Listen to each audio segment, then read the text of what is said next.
Good morning, good afternoon, and good evening, everyone. If you're joining us from wherever you are in the world today, my name is Alex Ibori, and I will be the host for this session today.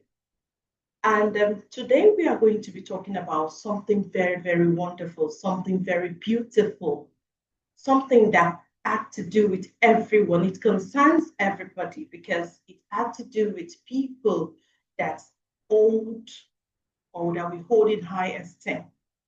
It had to do with our men. Yes. Let it not be news to us that the month of June is the month specially dedicated to men. Over the years, we've had people make series of comments that every now and then we celebrate the women, we celebrate the day of the girl child, we celebrate so many things about females. So June is specially dedicated to the lives of men and everything that concerns them. So it will not be out of place if we are going to be talking about something that had to do with men. So we are here this evening to talk about prostate matter.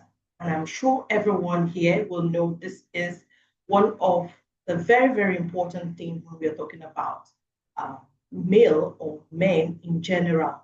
And I will not be doing this alone tonight. For the smooth sake of this presentation, in no particular order, I'm going to be asking for some people to assist me in obtaining decorum for tonight's presentation. So I'm going to be calling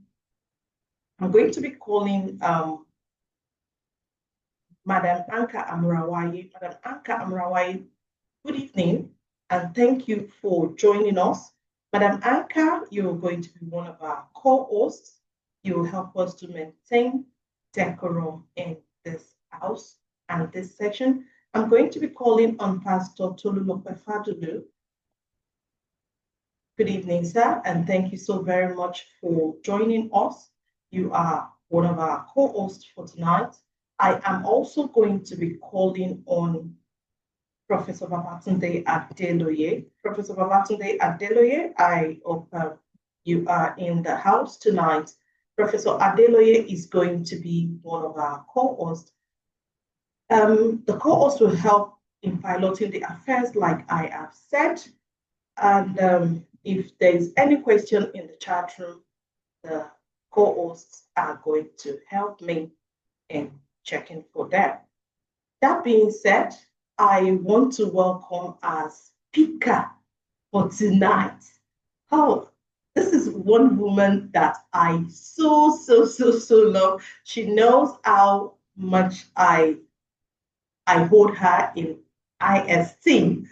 I met this woman so many years ago, and permit me to say she's a very pleasant person. She is lovable. Gosh, she is. The aura around her is just something beautiful. Now, this woman, this lady, is the first female urologist in Nigeria. Yes, I think by now I should have a screen filled with emojis. Please, I want us to welcome our speaker for tonight with beautiful emojis. I want the screen filled with emojis. I am beating and rolling out the drum for Dr. Abimbola Abolariwa. Dr. Abimbola Abolariwa, I want to welcome you to tonight's presentation.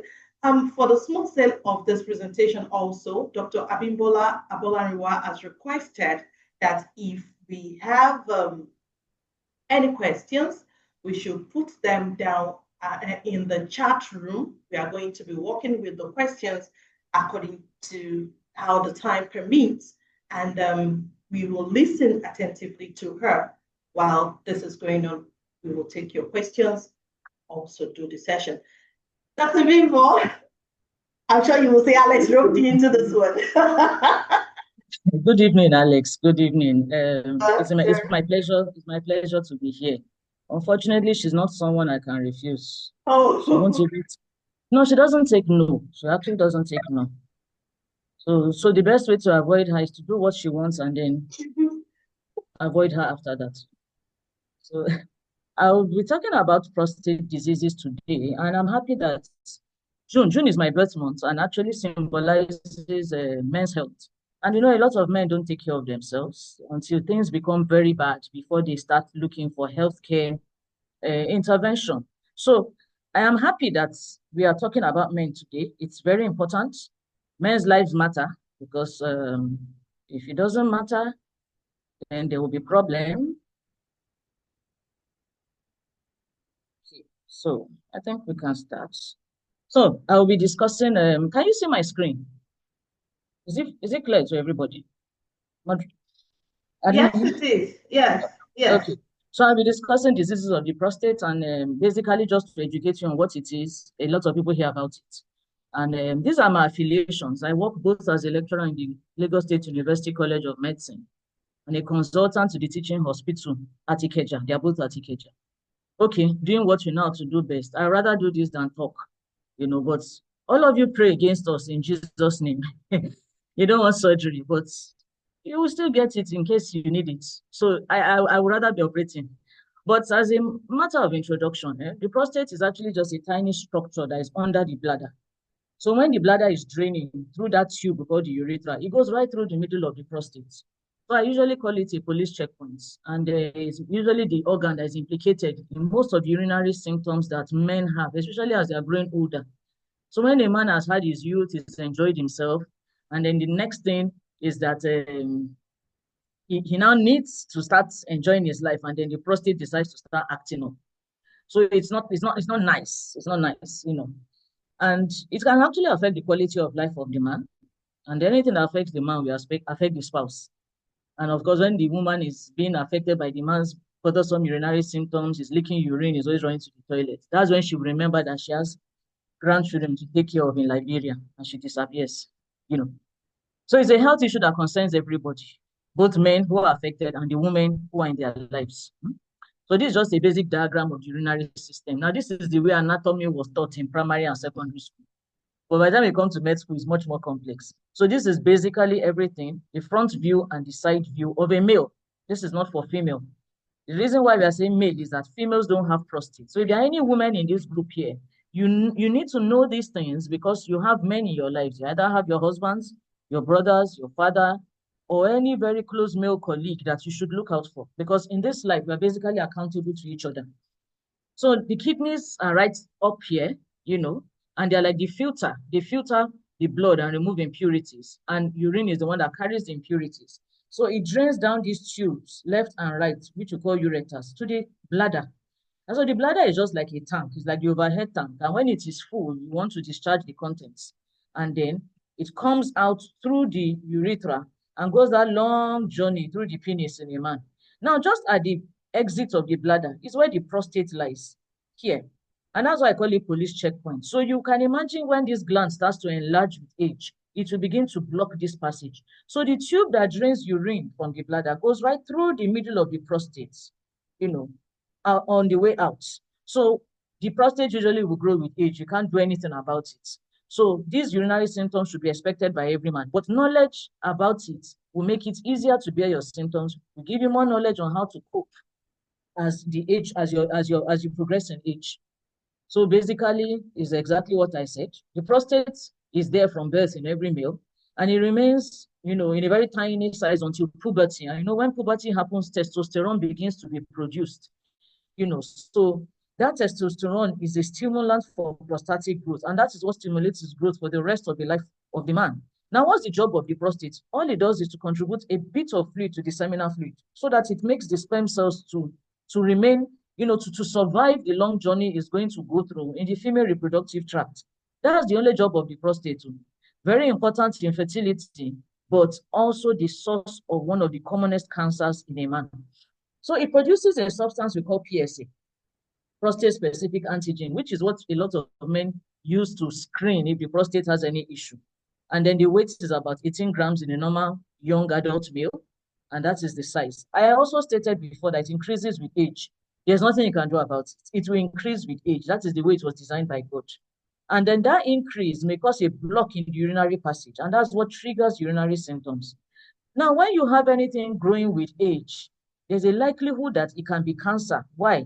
The older you get, all the resistance and all the processes that God has put in your body to resist diseases and cancers begin to fail. So once the prostate starts to grow with age, there is a likelihood that it may be cancer. Whatever kept it at bay in your youth can decide to fail and it can become cancerous. And its development is usually dependent on testosterone. I said it not too long ago that testosterone is what stimulates prostate to grow with age. And so even the cancer itself loves testosterone. So this is a picture of the bladder, with a normal prostate. Now look at the bladder now. In an older person that has an enlarged prostate, you can see that that passage is practically blocked and it's difficult. It's going to be very difficult for urine to come out. Now look at this bladder neck here. It's like a funnel shape. So it's easy for urine to flow out along gravity. But here it has kinked the bladder neck. So urine has to, climb this hill before coming out of this place. And this place is already blocked too. So these are the ways the prostate causes obstruction of urine flow and will lead to urinary symptoms in men. So the type of prostatic diseases we have, there are many. So I just put them under 3 subheadings. We have inflammation, which we call inflammation infection, which we call prostatitis. We also have enlargements, and the enlargement is usually, what we call benign enlargement. That means non-cancerous enlargement. And of course, when the cancer starts, we refer to it as cancer of the prostate. So prostatitis is just inflammation within the prostate gland. And when this happens, it's on account of infection. And they're usually quite difficult to clear because, there are some parts in the human body that it takes a while for antibiotics or any treatment to get to. The testis is one of those type of places, and the ovary. Very difficult to get to. So usually when people have any infection in those areas, it takes several weeks, sometimes up to 2 months of antibiotics for you to be able to treat it properly. Now, if you remember when Ebola came out in Nigeria, they talked about those that survived it to avoid sexual intercourse or have protected intercourse for 90 days. That is because the testis is a sanctuary site. Things tend to store in those areas and takes a while to clear. So same thing with the infections in the prostate. These are sanctuary areas that have inflammation that are difficult to clear. The patients may have fever. They may have troublesome urinary symptoms. They may even develop abscess formation. That's like forming of pus, like a boil inside the prostate. And it's treated with antibiotics in the long term. Sometimes it resolves. Sometimes it keeps coming and going for a long period of time. And one of the commonest causes is sexually transmitted diseases. So you see, sexual fidelity is actually something we preach about. I'm basically not a moralist, but I've seen the problems that unprotected sexual intercourse from multiple partners can cause. It can also be triggered by recurrent urinary tract infection or people that generally have generalized infection. Maybe they have sepsis from any other cause. It can trigger prostatitis. And of course, prevention basically is lifestyle modification, avoid multiple sexual partners, or at least use protection for suspicious ones. And then you treat all these infections when they come promptly. You don't leave them to fester in your body, just playing around with it, drinking all sorts of things. And then when it has now taken hold of the body and spreads to sanctuary sites, you now run to the hospital. So let's go to the enlargements, ordinary enlargements. Benign means ordinary, meaning no cancer. It's just an increase in the size of the prostate gland, which is a normal occurrence with age. There is no sign of cancer in this type of enlargement. And they usually, present with either no symptoms or have what we call lower urinary tract symptoms. And these symptoms are obstructive and irritative, and we'll get there. Sometimes this obstruction can be so bad, it can actually affect the function of the kidneys. Now, if you go back to the slide where I showed you the diagram, if something is blocking here, there will be, just at the level of the prostate is large and is blocking the outlets of the bladder. The bladder pressure will become so high, the pressure will be transmitted upwards to the kidneys, and it can start affecting the kidney function, causing failure. So you see that this is a gradual process. It doesn't just happen overnight. So, sorry. I brought these slides. Oh, sorry. So, what is the treatment of benign prostate enlargement, which we call BPH? So for mild symptoms, most times you just monitor by your doctor. We have some questionnaires we call International Prostate Symptom Score. And if you have a score between 0 to 7, you have mild symptoms, so it's unlikely you're going to need medication or any intervention. And then, of course, lifestyle strategies may help. You cut down on alcohol and caffeine. Now, whenever I ask patients, do you take alcohol or smoke? They say, no, I don't smoke, I don't smoke, I don't smoke. but do you take alcohol? Hey, the last time I took was in 1900. And I'm like, okay, I also drink alcohol. Doctor, I took yesterday, I took a bottle of that. So I'm always like, look, just say it as it is. A little of everything is okay, except smoking, actually. So you cut down, or for those that can cut out alcohol, fine. Drink small amounts of water regularly during the day than just large amounts at once. Minimize fluid at bedtime so that you don't have to wake up several times at night to wee. When you feel pressed, go and wee. Don't wait for the urine to accumulate in the bladder. These are all the type of little things. Exercise, healthy meals, they help with the symptoms. So those are the lifestyle changes. And then, of course, some people may need medication. So we have some drugs, the alpha blockers, 5-alpha reductase, and they help to allow urine to flow better. We have some herbal extracts, soap and metal. Some people say that it improves their symptoms. Some people say it doesn't. So this effect is not constant in all users. Then, of course, for those that maybe medical treatment fails, or maybe they say, I'm tired of using drugs every day, I would rather have surgery. And then there are some that they have complications like bleeding or they have bladder stones. Those ones would require surgical treatment, So it depends on, the condition of the prostate, the size of the prostate, the preference of the patient, and even the experience of the doctor you are seeing. So we have open surgeries, open simple prostatectomy, and then we have minimal access surgery, the ones that we call laser surgeries, transurethral resection of the prostate, laser enucleation of the prostate, or some people that can't even undergo anesthesia, maybe they have cardiac issues that they are not fit for anesthesia. They can have embolization of the prostatic artery. That's the artery that supplies blood to the prostate. So they just block it. And of course, when an organ is not receiving blood, it tends to shrink over time. So let's look at these pictures now. This is a patient, that is the bladder. They made the prostate to show in red so that you see it. And this is the prostate before surgery. And then this is it after surgery. So this is the urethra here, very narrow. But by the time they removed the middle of the gland, the middle is what they remove in 9 prostate surgeries. They don't remove the entire prostate. They clear out that middle that is obstructed. You can see that the passage is free. So these patients will likely have no more symptoms after this. So let's go to prostate cancer. But before we talk about prostate cancer, I need to let you know what cancer is. We always say cancer. So what is cancer? They're actually cells in a particular organ of the body that just becomes autonomous, no control. No control. Like the way our politicians steal money. No control. Normally, a cell is supposed to be born, have a lifespan, and then die. So like red blood cells now, or let me use sperm cells. I'm a urologist. Sperm cells from the testes last between 90 to 120 days. And then when you have that duration, 90 to 120 days, it is born, it is produced, it lasts that long, and it dies off in that period, and another new generation is born. Now, when you have cells that you saw them to follow that pattern, some of them will now last 300 days. They have lost the control of their life cycle. So they just behave anyhow. And then when they stay longer, somebody that stays very long, especially when somebody stays very long in an appointment, it does not have the appointment does not have duration. They start becoming nuisances. So they will now grow at the expense of the rest of the body. They will leave where they are and go to another organ to go and invade. Let me give you an example.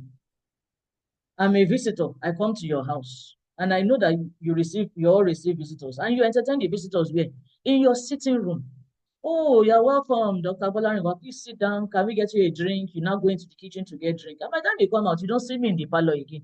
And you are looking for me around the house. Okay, let me go to my room and go and get my slippers. Let me check if she has gone to the gate. And you see me right in your bedroom lying down. That is cancerous behavior because you have left where they placed you and you have moved to other parts of the house that does not concern you. So that is cancer. It does not care.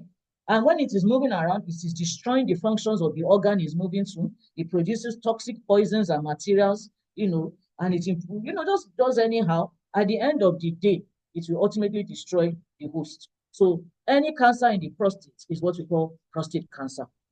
It's a malignant or cancerous growth that consists of cells from the prostate gland. Usually, prostate cancer grows slowly and may remain within the prostate gland for many years.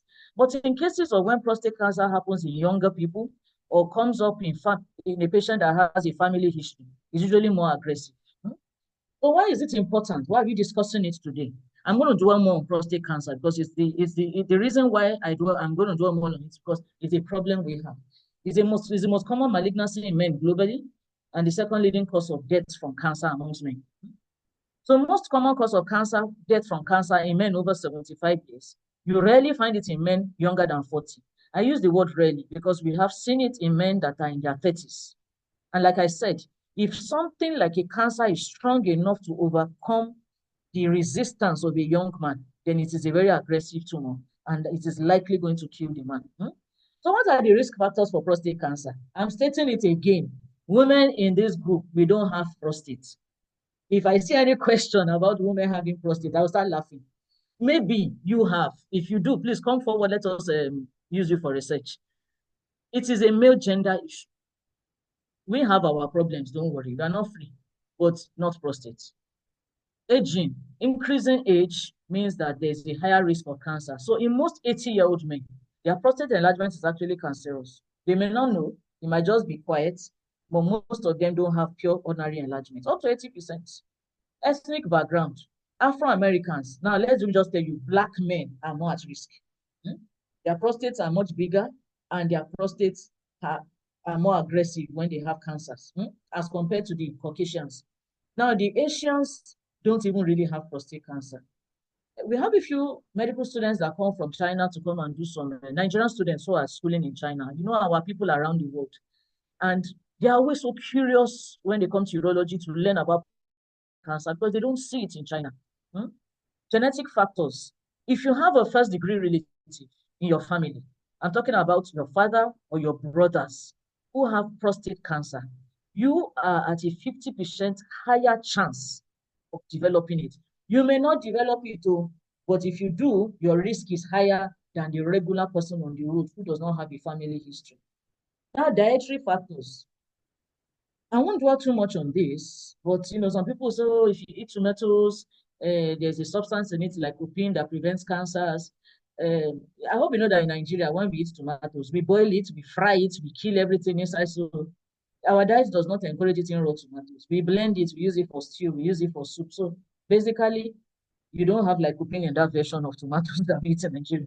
But a lot of patients ask me questions like, what do we eat? What do we... I keep on telling them that the risk factors we have for cancer in Nigeria is so strong. We are Blacks. Our men are beginning to live longer because people are seeking out more healthcare intervention. And a lot of families have this history. Now, people may not know. I ask people, do you have anybody that had prostate cancer in family? And they'll tell me, pull up Baba, this is death that killed Baba. Because we don't check. You ask for autopsy, people say no, want to bury. People just don't want to know, but people are asking questions, and I'm happy that our children will be more informed about the medical histories of their families. So I always say that if you are having if you think you want to do dietary modification of things, just everything should be, in moderation. But I keep on saying that diet alone is not enough to prevent prostate cancer. Another question I know is going to come up is that, oh, they've heard that if you have sexual intercourse several times, up to 21 times a month, that you won't have prostate cancer. And I said, okay, that study was a long-term longitudinal study. I think it was over 30 years done in the UK. And they saw an observed trait that those that had more regular ejaculations, they found the mean to be about 21 times in a month, were at lesser risk of developing prostate cancer. Now, they had less prostate cancer, and you have to look at men from their youth, because it's not an older man that is sleeping with somebody 21 times a month. Nigeria won't let you do that peacefully. So it was an association. When you do research, you need to have research that has strong evidence. It was an association. Number two is in a society that they are not genetically prone to having prostate cancer or severe forms of it. So when our Nigerians pick up that and take it as the gospel truth and say, oh, if you sleep with people several times, well, I won't stop you. I told you I'm not a moralist, but remember to use protected intercourse. If not, you're at risk of prostatitis, you're at risk of urethral stricture, you're at risk of all sorts of things, and HIV/AIDS. So while you are trying to fulfill the conditions of that study, there are many other risk factors that many other diseases you put yourself at risk to. And our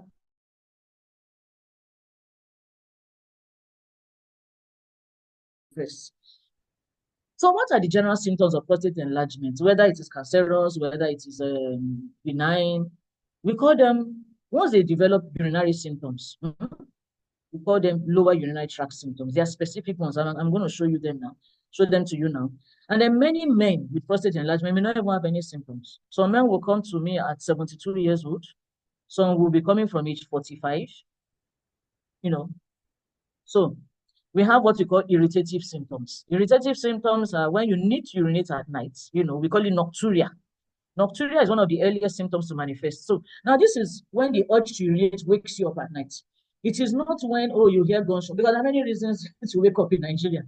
Somebody, they took light and you become hot, you wake up to open the windows. Okay, let me just go and wee. Or you're a medical student, you are reading, you set your alarm clock to wake you up at 2 a.m., you go and wee and come back. No, that's not nocturia.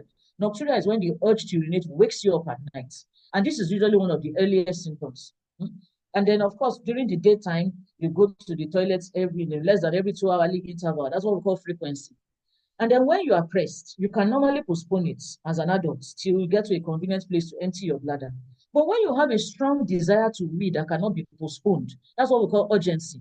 And if you don't get up immediately to run to the toilet to wee, there's a risk of you dribbling urine involuntarily, on yourself. So that's why those men, because they know that, they will quickly leave what they're doing. Even if they're offering them a 10 million naira check for a contract, they will leave what they're doing and run to the toilet. So that involuntary loss of urine on account of the deep, strong desire to wee is what we call urgency incontinence. So these four are actually what we call irritative symptoms. Now, the obstructive symptoms. Now, after rushing to the toilet, you can't hold your urine. Then you now get to the toilet and the urine doesn't start flowing immediately. There's a delay. There's a delay in initiating urination, even though you are pressed. You have to relax and calm down. Before the urine now starts coming out, it will now start coming out dribbling, very weak stream. Now, those days when you guys were young, when all the young ones are still here, when you're urinating, the urine will come out, straight like a parabola for those that do physics, or remember maths, very strong. If you're, a lot of people urinate outside. You're weeing, and then it's touching the sand, it's digging a hole in the sand. It's that strong. When I was younger, I found men urinating outside. It used to upset me. But being a urologist now, when I see people urinating outside, I'm just studying the urine stream. And if it's good, I'll be like, I'm very proud of this man. It's not yet time for him to come and see me. So they have weak stream. If they don't position the penis well to target it well into the toilet bowl, they may urinate and it will stain their trouser and their shoes. And then sometimes they even try to push so that the urine will come out on time. And that's what we call straining. Then instead of the urine to flow to the end, it will be starting and stopping, interrupting, starting and stopping. We call that intermittency. And at the end of urination, they have to wait because there are some drops that will be coming out, which we call terminal dribbling. If they don't wait for that to happen and they dress up, those drops will come out on their own later. And the man will just look down on his clothes and see that he has a mark on his trouser. So they have terminal dribbling. Most of these people know these symptoms. So they anticipate them and wait for them. And then when they finish all this, they will tell you that they still feel that there's some urine remaining in the bladder. We call it incomplete voiding. So they may go back within the next 5 minutes to have a second attempt at urination. So these irritative and obstructive symptoms are what we call the classical lower urinary tract symptoms. We have other urinary symptoms, especially when the man has urinary tract infection. He may have dysuria, which is a burning, pepperish sensation when passing urine. Whenever we hear that, we know that the person probably has an infection. Then there may be blood in the urine. It can be mild, it can be moderate, it can be so severe that we'll have to admit and transfuse. That's what we call hematuria. Then we have this very popular one, acute urinary retention. And I'm sure a lot of people have heard about it. The man wakes up and is not able to pass urine. And the bladder is swelling and he's in pain and he's screaming and the urine doesn't come out. They have to rush them to the hospital, pass a catheter to drain the urine. And that's why you see some elderly men carrying catheter up and down the whole place. It is what we call acute urinary retention. And then we can have urinary incontinence, involuntary loss of urine. So other symptoms are like fever, pain, low back pain, weight loss, weakness in the legs. So this is a picture. The wife is sleeping peacefully. She does not have prostate. But the man that has prostate, then getting up and running to the toilet every second, he just connected the pipe to his penis and to the toilet. And of course, even with that solution, he's still not looking happy. So you can see how it affects the man's psyche, his confidence, his self-esteem. What are the signs of cancer? Now, those symptoms I talked about can happen both ways. But specifically for cancer, You may not have any signs, no symptoms for many years in the early stages, but as it progresses, and that's why I say prostate cancer is deceptive. The man may be carrying it for years and he will not know. So as a matter of fact, most times they are first detected when the patient just goes for, oh, let me go for annual medicals. Oh, let me pay for my dad to have annual medicals. And you will just see the PSA is very high. And the man is sitting in front of you telling you that he has no problem. So most times they may not have any symptoms. And then when they start having symptoms, they may have the lower urinary tract symptoms we just discussed.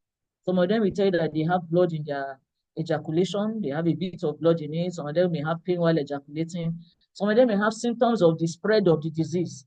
We have patients that come to us sometimes when the disease has even spread. That's the first time they're coming to the hospital because all the while they were having symptoms, they just thought, okay, difficulty in urination. My brother, when he was old, he had the same thing. They think it's an initiation into the old men's club. Meanwhile, it is prostate enlargement. So what are the symptoms of the spread? Getting tired easily. They are always weak. May have bone pains and pains in the lower back. Now, because most times people with prostate enlargement are elderly, they may already have arthritis on the spine. So they're already having low back pain. But we still look into it. Let's not assume. They may have weakness of the legs, sometimes even paralysis of the legs, because when it spreads to the spine, it can knock off the legs. If it spreads to the lungs, they may have difficulties breathing. If it spreads to the liver, they may have yellowness of the eyes, which we call jaundice. They will have anemia because, with cancer, it's eating up your blood. So physically have anemia, which causes the weakness. They may have swelling of their legs, which we call edema. And if it spreads to the brain, which is not too common, but it happens, they may have recurrent headaches and disturbance in their vision. Why do people come late to the hospital? Most of the patients we see with prostate cancer come late. And one of the reasons is that our healthcare is not under health insurance. If it were under health insurance, people don't have to pay out of pocket to come to the hospital to get quality care. Quality care is what I'm talking about. I'm not talking about touch and go. So because people have to pay, why would you go to hospital to be looking for problem when there's no problem? Then when they not tell you that there's big problem called cancer, you not be like, who send you message, So one of the reasons for delayed presentation to the hospital, ignorance. Ignorance, they don't know about it. They may be the victim that will now make the family know that such a thing exists. There is a silent ailment. Like I kept on saying it, that most times they may not even have any symptoms. And by the time the symptoms start, it may be late. Some of them know, but they fear treatment when they discuss with their fellow men in the club. They said Lagbaja had prostate cancer. They removed his testes. The man became thin. He became on wheelchair. When they not think of that and they think of coming to the hospital, particularly men who have younger wives, you want to remove testes. What will his sexual function be?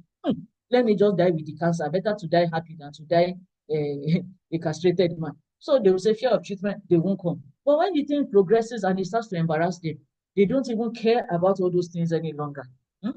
Lack of routine prostate examination because of the fewer medical hands on ground, and a lot of pressure on the fewer doctors on ground. It's not every time a doctor is able to examine the prostate of every man because it involves you, the man undressing, putting your hand into the anus to feel the prostate. And most clinics don't even have those facilities to be able to do that kind of private examination. And some people don't even really know what they're looking for. Just putting your finger into the anus. You must feel something and be able to interpret what you're feeling. Some medical services coverage is not covered at the local government level. And I think this thing should be covered at the primary care level. It doesn't have to reach teaching hospital. You neglect warning signs. Oh, and this is where I need to warn men. A lot of men have health problems. They keep on, let me hustle. I need to travel to Kaduna. I need to travel to Ghana. I have one job. You keep neglecting the signs, neglecting the signs. These people you are working for, if anything happens to you, they will move on without you. So you need not neglect warning signs. The moment you notice anything, it is not a sign of weakness to admit that I have a problem. I need to see a doctor. Competing alternative treatment options. There are many people that claim to treat prostate cancer. So those ones, sometimes some patients will for years. And by the time they're coming to the hospital, it's too late. So men over 50 years of age should all have their prostates checked annually, even if they have no symptoms. And this is the best way to catch it early, because I said it's a silent disease. If you catch it early, you can achieve a cure. But by the time it has spread, the management that we'll offer is just to control your symptoms and to improve the quality of your life. So because BPH and prostate cancer share symptoms, your doctor needs to evaluate you.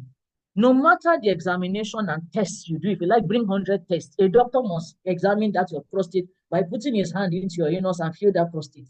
I know many patients say, doctor, I've done scan. I said, my finger must do my own examination. I always tell them, I say, see my fingers, they are very small. Because they say, can you put fingers? I said, do you think I enjoy it myself? I just have to do it.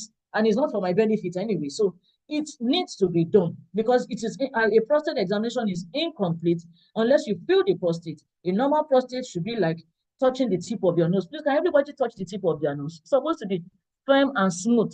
That's if you don't have pimples on your tip of your nose. Firm and smooth. But by the time it's feeling like your forehead hard, that's why they're always abusing people coconut head. If it's feeling as hard as your forehead, it has bumps, which we call nodules, like what Yorubas say cocoa. It has bumps. It starts showing you that there's some abnormality of growth in that prostate. And there's when you start suspecting that there may be cancer. Now, this procedure of examining the prostate is very quick. It doesn't take more than 2 minutes, in fact. It may be uncomfortable, but it is not painful. So this is a picture of how to examine the prostate. You can see the finger is inside the anus. Blood finger, nobody will put in bare finger. And it's feeling the prostate. The only other access to the prostate is if they cut your abdomen open here, cut the bladder and feel the prostate. That one is operation. Why don't we just do it basically in the clinic from the back and give us some information? So another thing that you will do for screening annually is what we call PSA. It's a common test, and I'm sure many people have heard about it. It is a substance produced only by the prostate. So it makes sense that if that substance is high in its level, then it shows you that something is going on in the prostate. And when it's within normal range, then the prostate probably has no issues. Or when you are having treatment for prostate cancer, you can use the PSA to be monitoring your response to treatment. So when there is prostate surgery or infection or cancer, the PSA will be pushed more into the bloodstream and the level will go up. So a higher than normal level of PSA just indicates that there's a problem with the prostate. It may be cancer, it may not be cancer. So when some people say, my PSA is 6, the normal level is 0 to 4. I have cancer, and they'll be running around and say, no, it may not be cancer. It may not be cancer. So PSA is a very important tool in assessing diseases of the prostate and response to treatment. So many men with elevated PSA do not have prostate cancer. So please fear not. It's just a tool to raise suspicion of cancer when they have no, and especially when they have abnormal findings when you do your rectal examination. And we also interpret it based on the size. So we have many ways to interpret PSA apart from just saying the PSA is a 2 or 10. We do what we call PSA density, PSA velocity, free to total PSA ratio, and so many other things, or age-specific PSA. Like an 80-year-old man is allowed to have a PSA of more than 6.5, even though the normal range is 0 to 4. So these are the other ways we interpret PSA. Another way the only way to actually confirm whether a patient has cancer is to do a prostate biopsy. This time around, they will take, how the finger went into the anus? They will go in with a needle. Now, this one is connected to an ultrasound probe, so that I can be looking at the prostate on a screen. And they will take slices of the prostate tissue, with that needle. The needle will go through the prostate, take slices. PSA is a blood test. Ultrasound scan is imaging. All those ones are indirect. The only way you can confirm if you have a prostate cancer is to do a prostate biopsy. And that is taken directly from the meat of the prostate. The pathologist will look at it in the lab under the microscope. And it will tell us whether these are normal cells or cancerous cells. So this is the only way to confirm. But you see, before you do a prostate biopsy, you must deserve it. You must earn it. You can't just drag everyone and say, let's do biopsy. All these other tests. You just be giving you a headache. Let's do biopsy. Biopsy has its own risk. There's a risk of bleeding. There's a risk of infection. You're going in with a needle. Yeah, the needle is very small. But this prostate is very deep in the body and it has a lot of blood supply. So you don't just want to do biopsy on everybody. Moreover, it's costly too. It has its own cost implication. So it is when the PSA is abnormal or the digital rectal examination is abnormal that you say, okay, let us do a prostate biopsy. So not everybody deserves to do a prostate biopsy. So what are the treatment options of prostate cancer? It depends on whether the cancer was detected when it was early or when it has advanced. Also, it also depends on the stage of the disease, the type of tumor, the grade of the tumor. Whenever they do a biopsy, and the pathologist looks at it under the microscope, it tells us the score of the tumor. And that score will help us to see whether it is an aggressive tumor or, a non-aggressive tumor. The life expectancy, they are diagnosing prostate cancer at 80, and you want to do aggressive treatment. How many more years does the man have to live? So you will do something minimal that will not disturb him. Because if you go for aggressive treatment, you may end up killing the man in the name of treating cancer. What is the patient's preference? You will give him the options. He can decide to choose the one that he prefers. And what is the physician's preference also? So you consider all these things together with the patient, the family. These men are usually older men. Their children may be involved in their care because of the cost implication. So you want everything together while considering what the patient wants, as long as it's of rational mind, So sometimes you can just do watchful waiting, particularly in early stage disease or disease that is low grade, not aggressive. You can just be watching. Since it grows slowly, man is elderly, just be checking the PSA maybe 4 times a year. Once you see it rising up, you now intervene. Because once you start treatment, it's back to back to back. Then when do you need treatment? When it is high grade in localized disease. Localized disease means that it's still within the prostate. It hasn't spread. And at that point, your goal of treatment is to achieve a cure. Now, when you have locally advanced disease, it has spread outside the prostate, but still within the lower part of the abdomen, within the pelvis. Then you have recurrent disease. You've attempted some treatment, and the thing is coming back again with aggression. The disease that has spread is what we call metastatic disease. So when it's localized disease, your goal of treatment is to achieve a cure. And the options are what we call radical prostatectomy, which is surgery. You remove the entire prostate. Not like the needle I told you about in simple prostatectomy. This is radical. You remove the entire prostate. So let's assume that my head is the bladder, my neck is the prostate, and the rest of my body is the urethra. That's the tube that drains urine. So radical surgery, I will cut off the entire neck completely, meaning removing the whole prostate, and I will join my head to my body so that urine can keep flowing.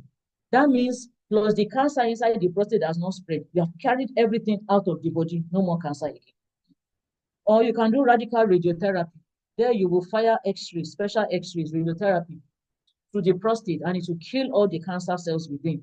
This one is usually, most patients like this, or patients that are not fit to undergo surgery, for radical prostatectomy, which is a very big surgery. And then you can also do, and in all patients that have prostate cancer, you need to withdraw testosterone, because I mentioned that testosterone feeds the cancer. So you must withdraw. Now, in other types of diseases, locally advanced, recurrent, or metastatic disease, you must still withdraw testosterone. You can now give things like chemotherapy, radiotherapy, depending on what the patient has. Some of them will have terrible bone pain. You have to work out a regimen for them for analgesia, because your regular paracetamol and ibuprofen will not work on them. You may want to give bisphosphonates. It helps with the bone pain. It's a type of drug that helps with the bone pain and also helps with the bone strength. Because just like women who have menopause, when you withdraw testosterone from a man, you're pushing him to andropause. His bones too will get weak. He's at risk of developing fractures. I mean, one of the grandchildren will just come and jump on him, grandpa, hand will just break. So you need to consider these things. Some of them that have maybe paralysis, when they start gaining some strength in their leg, you need physiotherapy to exercise the leg so that they don't have joint stiffness. These are the things you consider. So how do we reduce testosterone? You either remove the testes, that's what we call surgical castration, or you can do it medically by giving some drugs or injections. Most people will choose the medical, but like I said, it's also possible. Now, these options are all there for the patient to choose what is convenient for them and their finances. And then other things you may have to do in patients that are advanced. Psychological support, very important. People tend to just say, oh, go to the doctor, go to the doctor. There's a role of the family, a lot of psychological support. That's not when you will treat the patient as if he's paying for his sins or his spiritual attack. There's a lot of psychological, spiritual support, very important, because even if they know that they're terminal and they're going to die, this makes the difference to them. Make the patient comfortable. As much as possible, the patient should be pain-free, and they maintain his dignity. Some of them are quite bad. They may go unconscious. They may develop bed sores. Even if you know that this is the end, let the person die with his dignity. So what's the way forward? Screening. Screening. And what are the components of screening? A rectal examination, a PSA, and a scan, especially in the high-risk group. So these are the components of screening. And I always say that You should screen. I tell men, target your birthday months so that they don't forget. Oh, every birthday, if their children and their wife don't give them birthday gifts, or maybe that's when the woman wants to express her displeasure to the husband, give yourself a birthday gift, go for your prostate screening, or do your annual medicals, which will involve all this. And of course, black males that are over 40. You can see that for blacks, it's higher in us than the whites, you know. And then those that have family history. They are the ones that are at high risk. So you must do this, your PSA every year, the prostate scan, and your digital rectal examination. So you can see yearly digital rectal examination. Some of you will just go to lab, do PSA, do scan. I've done my medical. Somebody must put finger in the anus and feel that prostate. You can't escape it. And if you've done a prostate surgery before, maybe laser surgery, or you've done open surgery to remove the prostate, that's the middle part that was causing obstruction, simple prostatectomy. Please, it does not stop you from developing prostate cancer. Let me go back to that image.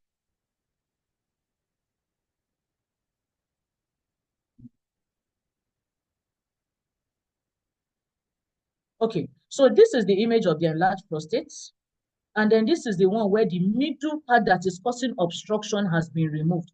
You can see that the outside part of the prostate is still there. In radical surgery, they will cut this off completely and take it away. You can see there's still some remnant of the prostate there. All they removed was the central part causing obstruction, the police roadblock that is causing obstruction. So these other parts are still at risk of developing cancer. So even if you've had this regular simple prostatectomy or the laser surgery that we call TURP, that they shave off this middle part, please, you will still have to do your PSA annually like somebody that's never had prostate surgery before. So the whole essence of screening is to catch it early. So it becomes a simple problem, a simple solution. But if you leave that simple thing unsolved, it may become complicated. And at that point, you may not have any solution.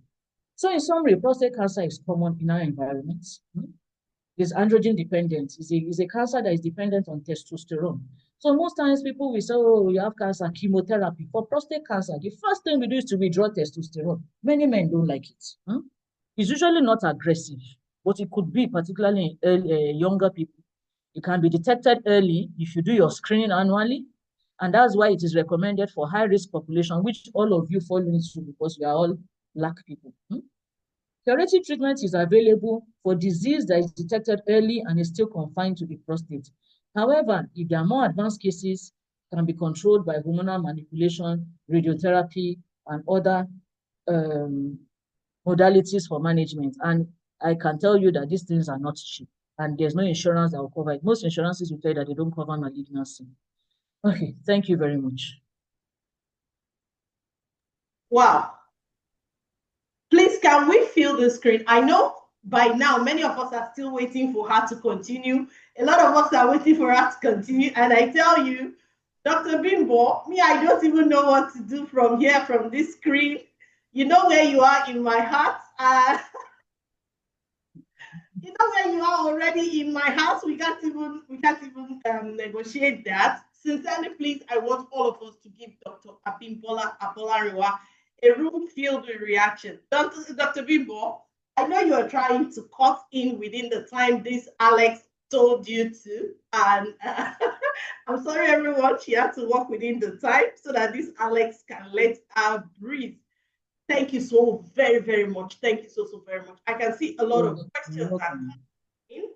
We are going to take questions. Don't worry, we are supposed to end this meeting at 9, but I think we may not end it at 9 so that I will not be offending people. Even if Dr. Abimbola says, Alex, getting out because she's always very busy. She's a lecturer. Before I brought her here, you don't know what happened, but I'm happy she's here. Thank you so very much, Dr. Abimbola. For the sake of questions, please, anyone who wants to ask questions, can you raise your hand? I've seen one hand up. My co-host helped me to quickly check for questions. I've seen a lot of people asking for us to send in the recording, and that is going to be determined by the management. And at the end of this presentation, Dr. Abimbola said something, and sincerely, I was feeling so proud. Dr. Abimbola mentioned that people have said something about tomatoes taking lycopene so that you will have, and she stated categorically that your tomato is fried, boiled, cooked, everything. And before we leave here today, I'm going to show to all of us a tomato that has been preserved, that has been kept to help with our prostate health. But before we do that, I want to quickly take questions. I'm seeing hand. I've seen Alaji Kunle and Zat. I've seen Tuo Tauno. I hope I'm pronouncing that very well, from Namibia. I've seen Oluwa Sheung. Please don't unmute yourself until we ask you. I've seen Isaac. Please, any of my co-hosts, help me to check if there's anyone whose hand is up. Quickly help me check. I've seen 4 of them in no particular order. Alaji and Zat Kunle, can you please unmute yourself and... Yeah, good evening, ma'am. Good evening, sir. Yeah, I must commend the effort of Dr. Abimbola for this beautiful presentation she made. Thank you, sir. And in addition as well, for Dr. Alex Ibori, bringing this to us men, because honestly speaking, this is what we have been lacking. Because when there is no proper awareness as to our own person, our own health, you know, there's a lot that goes wrong. You know, when we do not know what we should do or what we should look out for at every point in time. With this presentation made, honestly speaking, I have I've benefited a lot. You know, though there's no question I want to ask now with regard to what Dr. Abimbola said, but because you know, probably will need to have the presentation, go through once, twice, and all of that, and be able to digest it properly.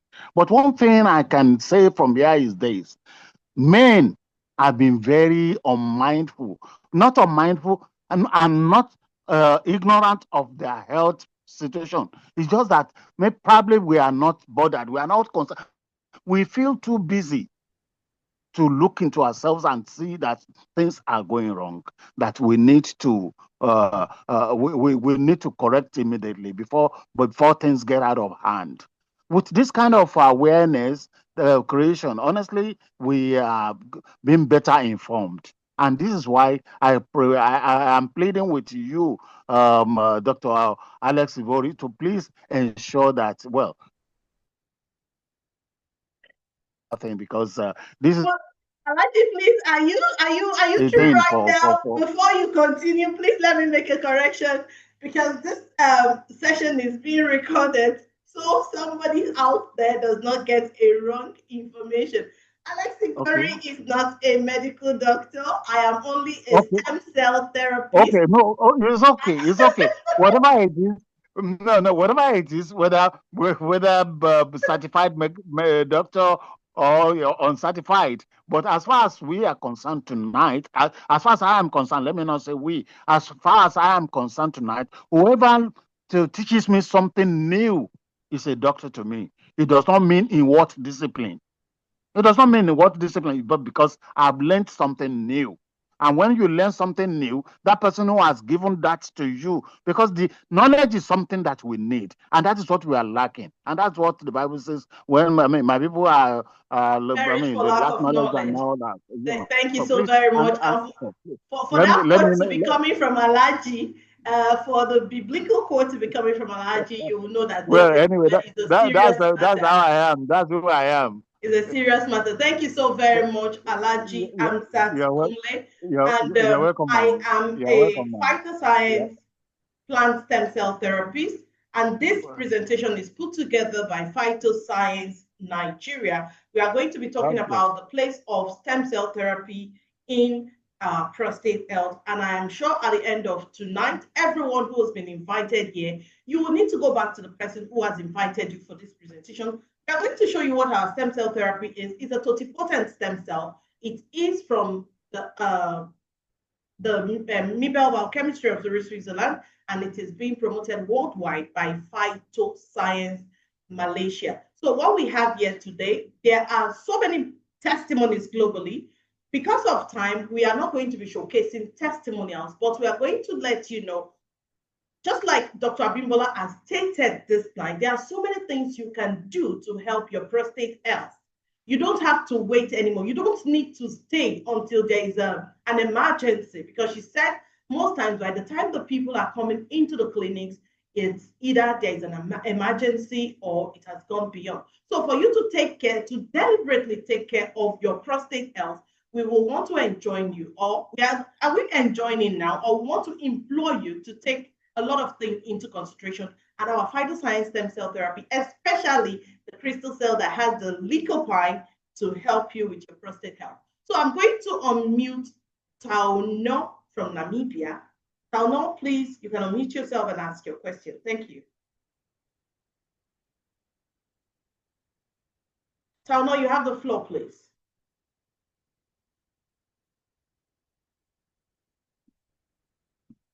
You can unmute yourself now.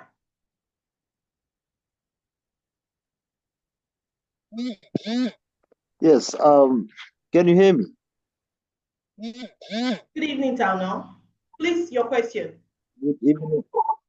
Can you hear me? Yes, I can hear you. I can hear you. All right, thank you. Thank you very much for the presentation the doctor just done. It was so very much informative.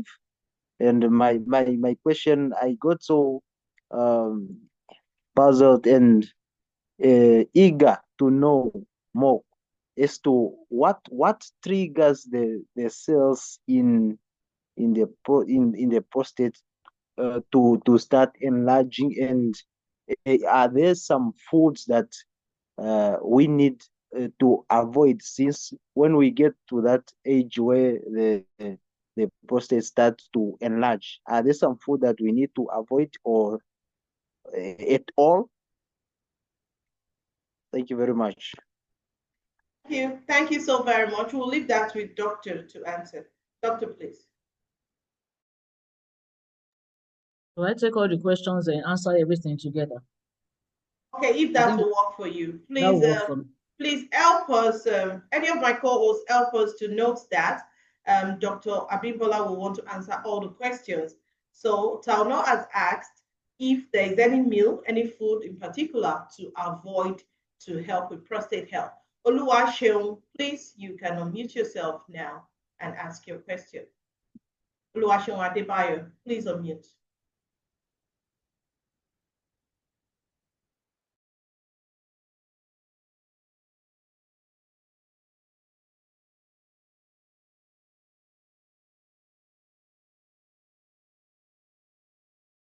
Oluwaseun, are you still asking your questions? If not, can we have Isaac? Isaac, your hand is up. Can any of my co-hosts help me find Isaac? Isaac raised his hand.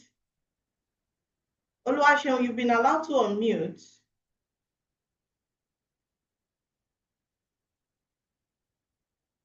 Isaac? Yes, Isaac is unmuted now. Okay, thank you so much. Doctor, good evening, and thanks for the presentation. Can you hear are you hearing me at all? Yes, we can hear you, sir. Please go ahead. Okay. Doctor, let's be practical here.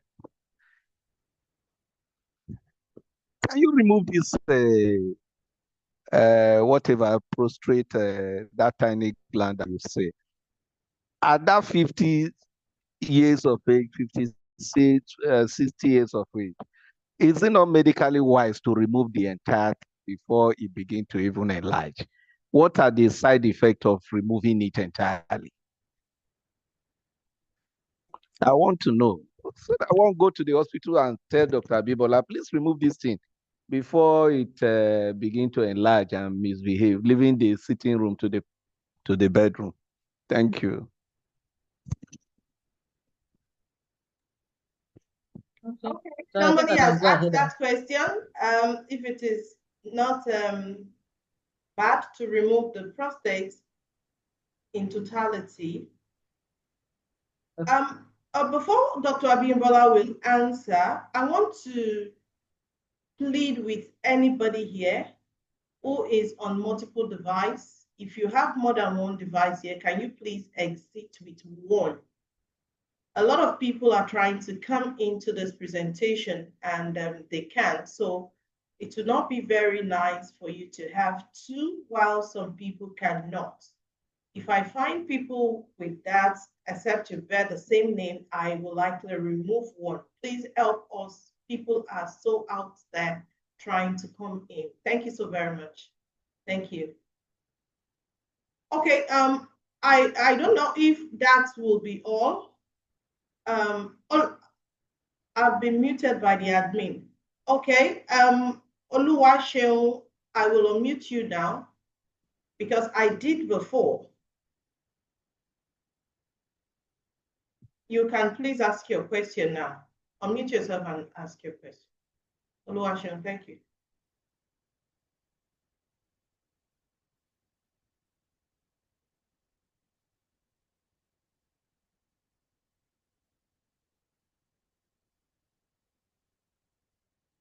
Oluwaseun, I have just asked you to unmute. If you will not unmute, we'll leave doctor to attend to the questions.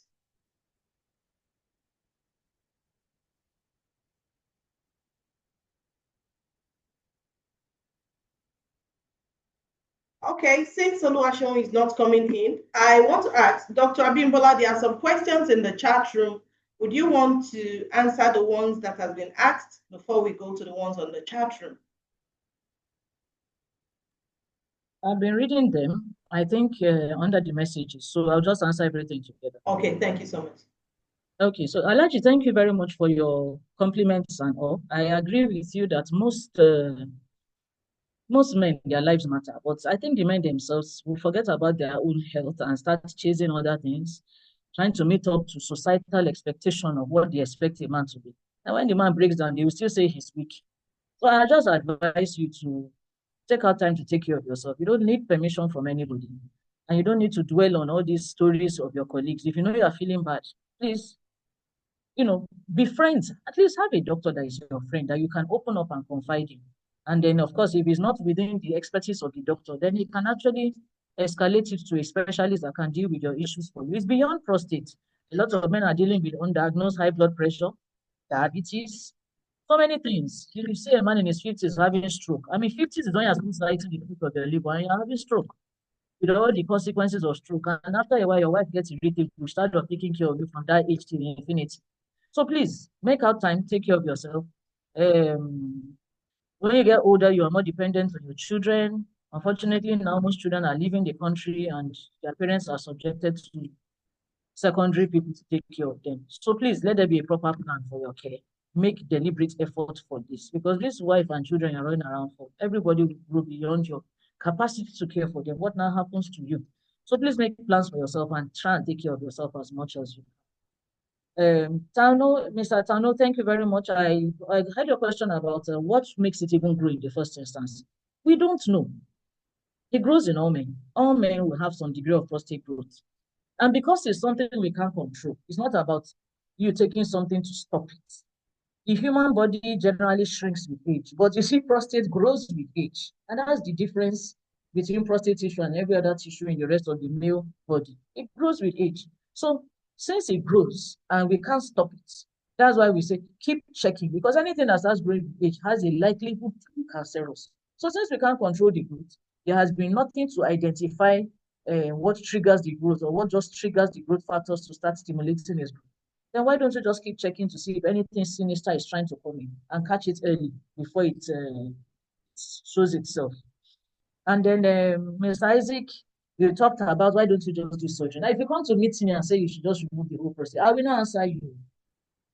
Because there are so many things that are, you may say, like a woman has a risk factor for breast cancer. Why don't I remove the two breasts?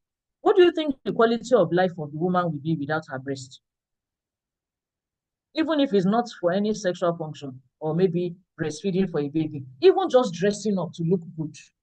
What do you think it will be? So you don't just go take out the prostate because somebody wants to take out the prostate. It's a very big surgery. It has its risks. And then the side effects of the surgery, one of the commonest side effects is loss of erectile function. How many men do you want to tell in their 50s not to have compromised sexual function? Now, there are many men that have issues that could cause erectile dysfunction. That's a big topic. It's another day for that topic.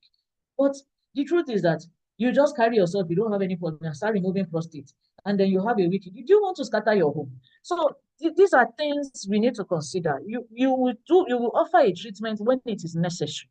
You don't just do it for doing sake. That is not good practice.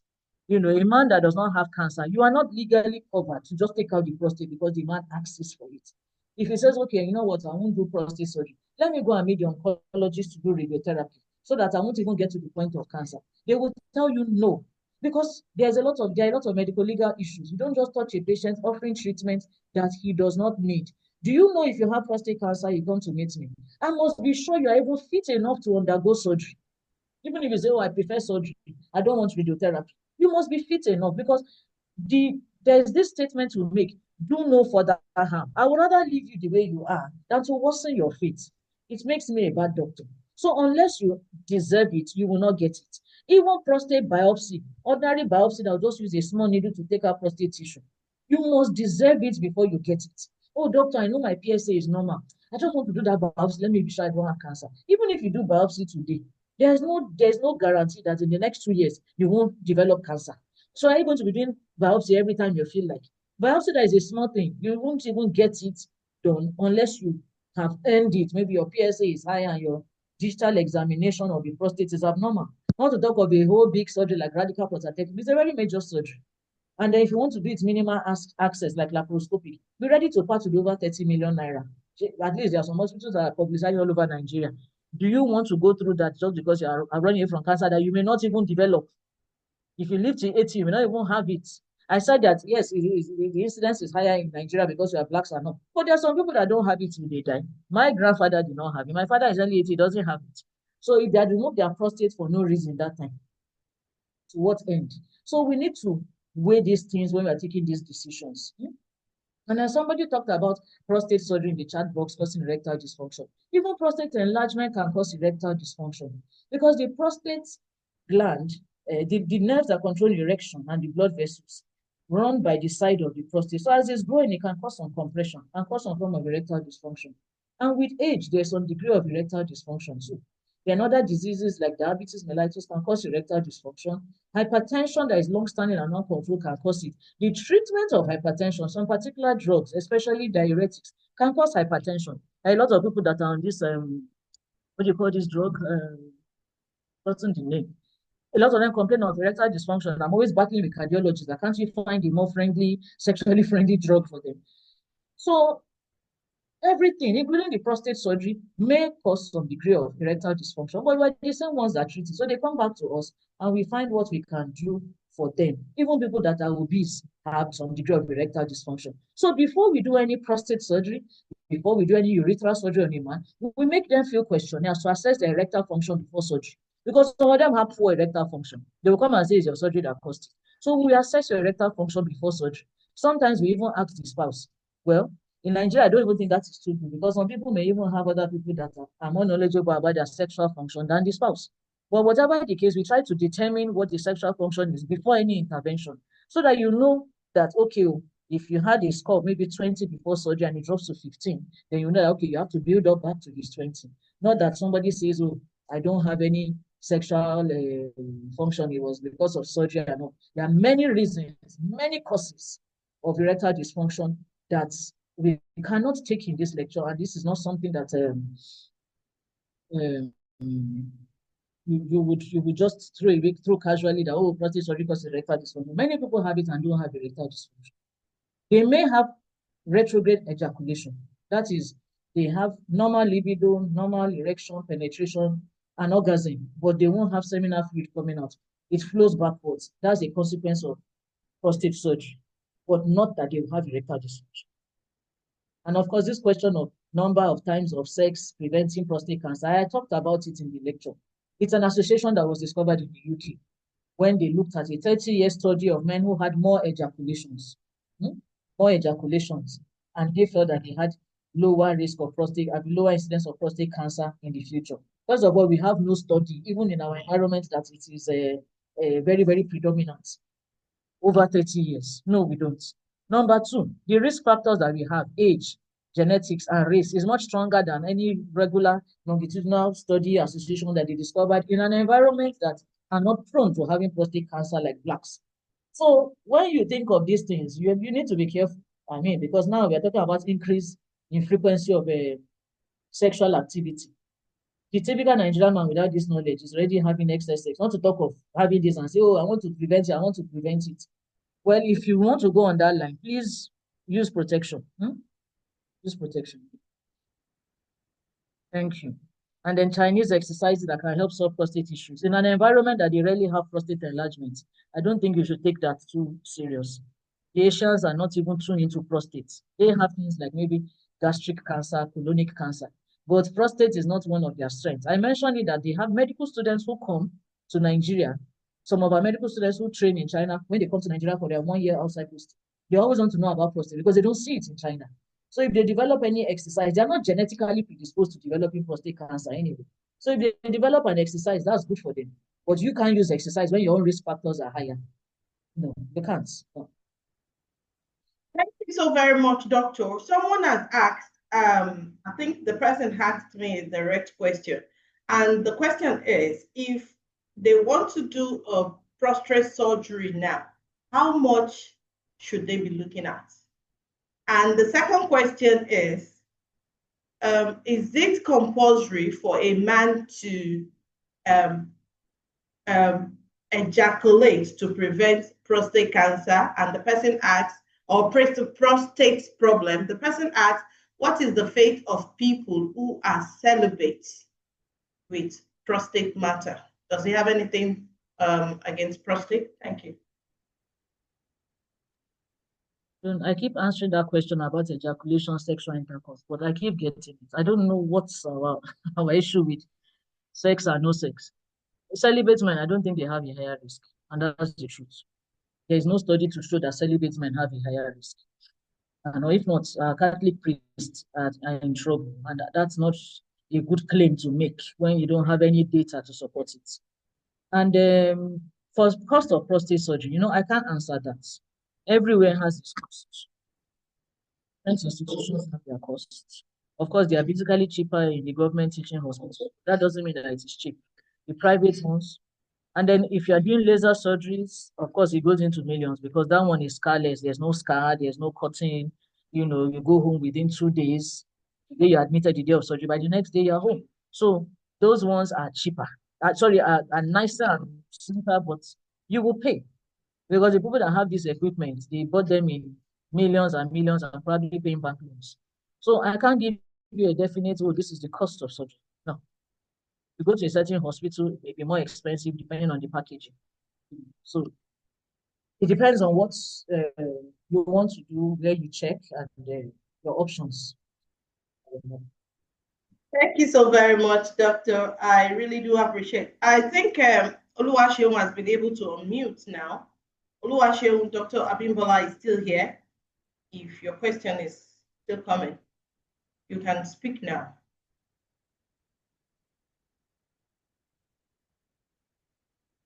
Oluwaseun.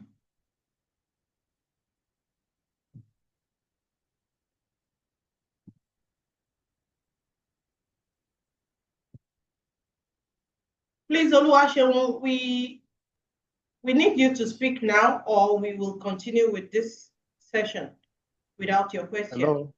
Yeah, good evening. Good evening. Good evening. Thank you so much. My question is, are there alternative treatment? I mean, true orthodox medicine. Then, secondly, I heard her talking about castration as one of the options for treatment or something. What of in a younger person, who is not married and all this stuff? Does it mean such person will not be able to have kids again throughout this lifetime, or then how expensive is this treatment, the tests, and the operations procedures in Nigeria? And the informations are not readily available. Is it only at the government hospitals, or is it available everywhere in hospitals in Nigeria, as in the treatment, the diagnosis, and that's what I mean. Okay, thank you very much. I'll start with the treatments. First of all, there is no directory that will tell you that, oh, this hospital has prostate treatment. There are different levels of healthcare. You have the primary care level. You go to your hospital closest to you. A general doctor can determine that you have prostate issues and can start some form of treatment. They feel they should escalate it. They will escalate it to a secondary center, a tertiary center, which is a teaching hospital. There, that is where you may get to see urologists. We are not many in the country. We are not up to 200. So this is not even a case of we are just available and everywhere you go to, you see urologists. We are not common. So you need to be escalated to a center. Now, even in some of the private hospitals, there's still some of us in the teaching hospitals that still practice there off and on. It's allowed. So the directory of where to find urologists, how much it costs, the test, I am sorry, I cannot give you that information because I am a doctor. I do not keep tabs on how much tests cost and start giving information on that. Moreover, like Nigerian markets, prices are going up, everything is changing. So it is when you have that issue at that time, you would check. So I can't answer that question for you. And what was the other question you asked? Are there the treatments? Okay, talked about the castration. Let me answer that. If a patient is diagnosed with prostate cancer, I'm sorry to say that whether he's young or old, you will have castration.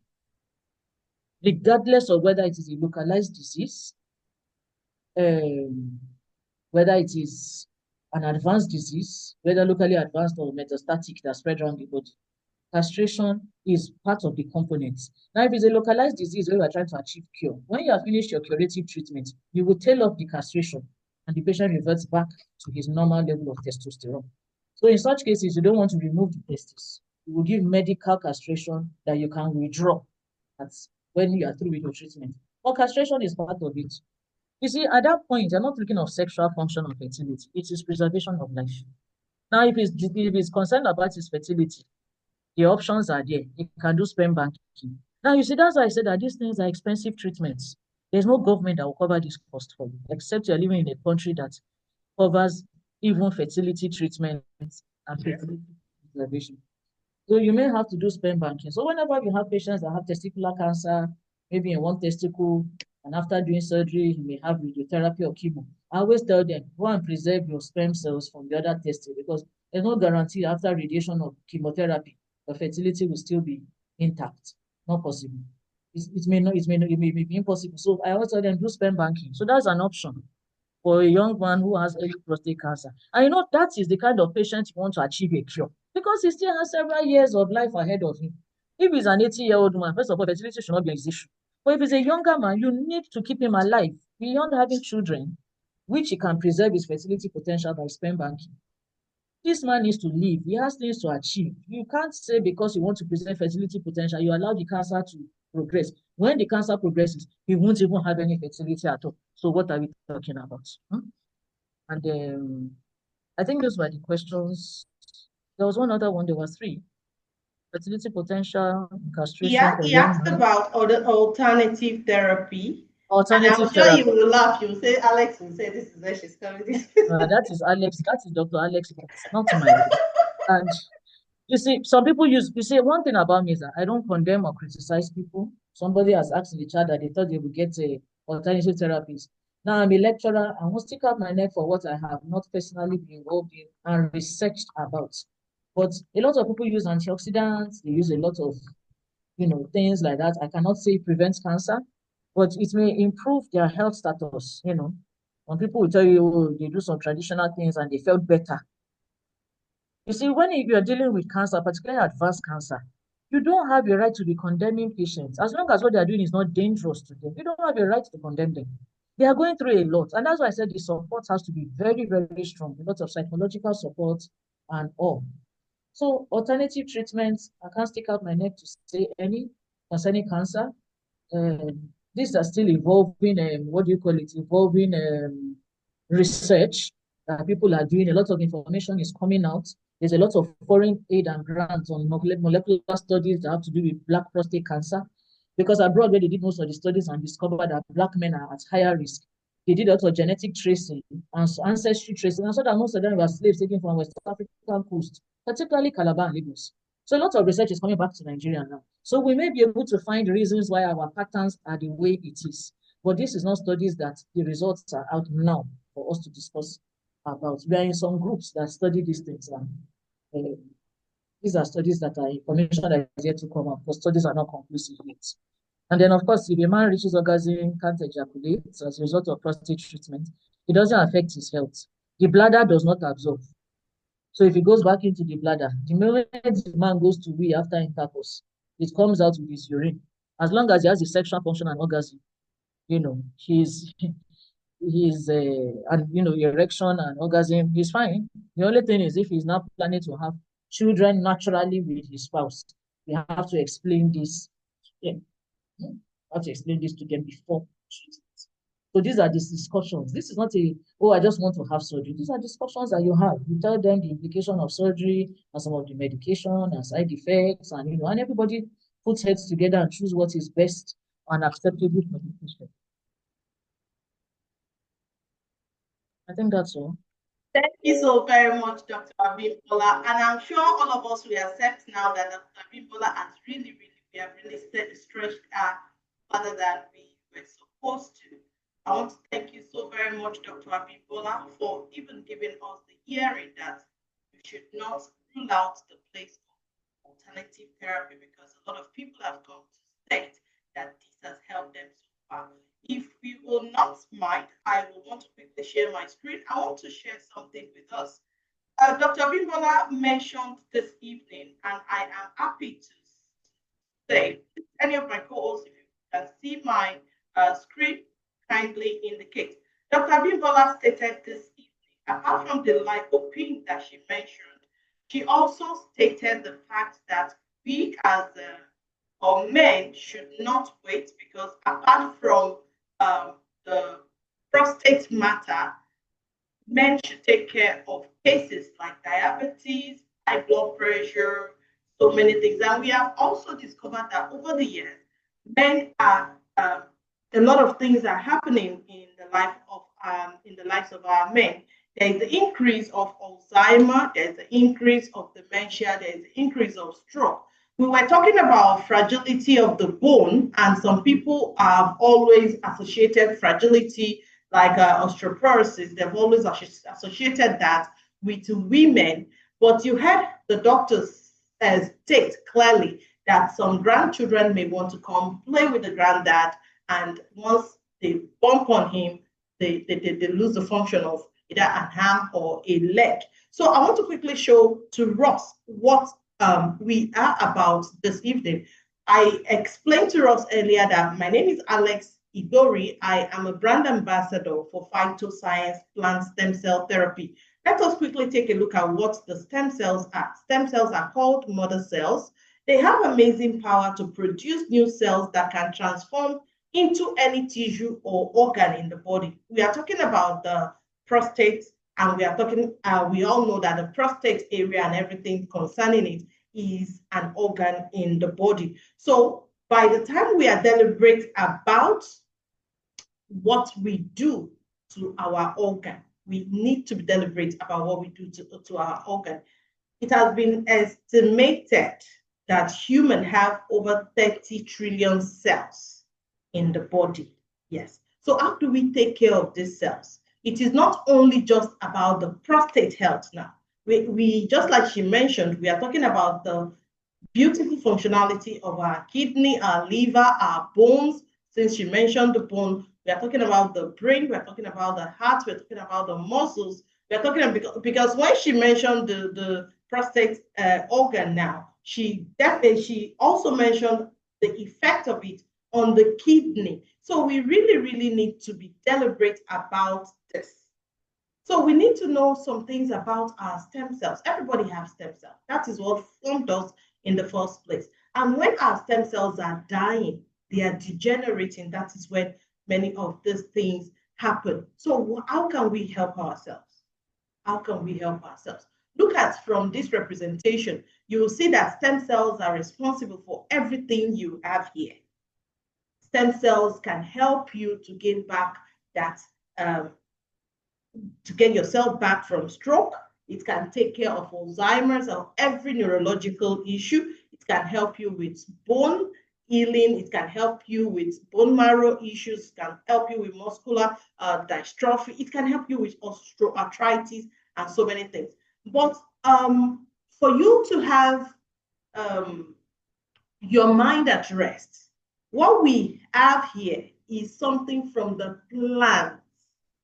Yes, so many people are scared of steroids. So many people are scared of so many things that they will take, and it is not going in conformity with their body system. So what we have here is a plant stem cell therapy, and it is a therapy that is made from a nanotechnology called the PHYTOSCIENCE, collected from some plant species or some plants that share epigenetic factor like human cell.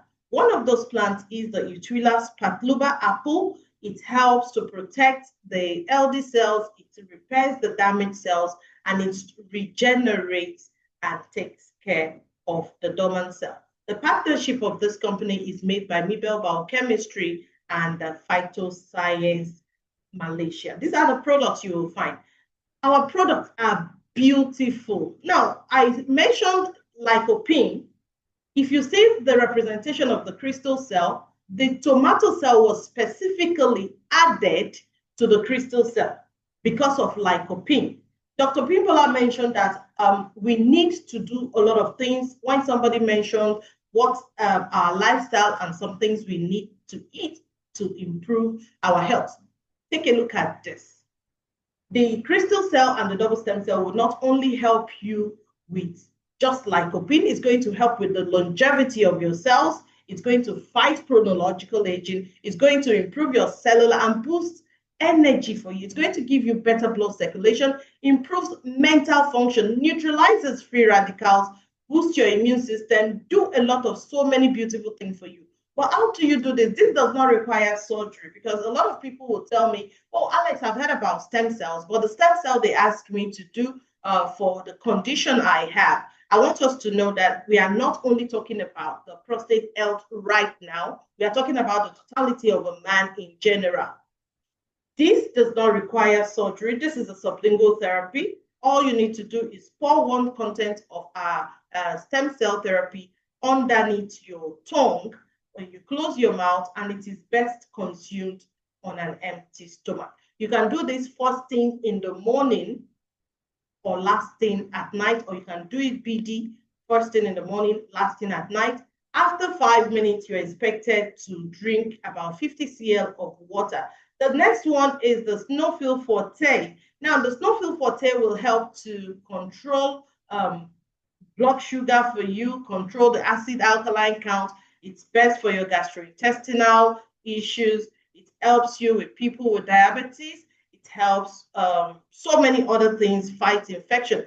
And how do you take it? You mix 1 sachet in 50 cl of water, and you can drink that up within 30 minutes. So this is going to help you with diabetes, colon cancer, kidney disease, hormonal imbalance, liver problem, everything that is an issue with the male member. This is another thing I want us to note. If you are a man here, ActioPlus is something you should be asking anybody who gave you the link for this presentation. I have shown to us the crystal cell, the double stem cell, the Snowfield Forte, and the ActioPlus. I'm not going to showcase every other product. I'm just going to limit them to these 3. But I want to let you know something. The power boost for every man, I will want you to lay your hands on the ActioPlus, because it has a lot of things to do for you. It is built up by 18 fruit, 12 vegetables, and 9 spices. These are so many things that the PHYTOSCIENCE has brought for us tonight. Now, how do you consume the ActioPlus? ActioPlus comes in drops, and you will need to put 10 drops in a quarter glass of water, room temperature water, no hot water. Now, when you do that 10 drops, you can do that, repeat 3 times in a day. You add this to your crystal cell and double stem cell and your snowfield forte, and I tell you, you are going to get the total wellness that you are needing. I'm going to skip so many of this, and before I go on, I want to show you that whatever we have presented to you this night, coming from the stable of PHYTOSCIENCE, you are covered.